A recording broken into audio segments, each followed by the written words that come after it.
அவசியம் இருக்காது. கொடுக்கிற காலம் நெருங்குவதால் இனி எடுக்கிற அவசியம் இருக்காது. இனி எடுக்கிற அவசியம் இருக்காது. இருக்கிறதெல்லாம் பொதுவாய் போனா, இருக்கிறதெல்லாம் பொதுவாய் போனா பதுக்கிற வேலையும் இருக்காது, ஒதுக்கிற வேலையும் இருக்காது.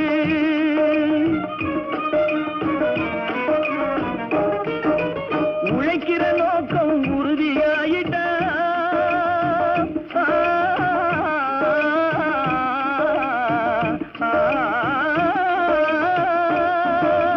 உழைக்கிற நோக்கம் உறுதியாயிட்டா கெடுக்கிற நோக்கம்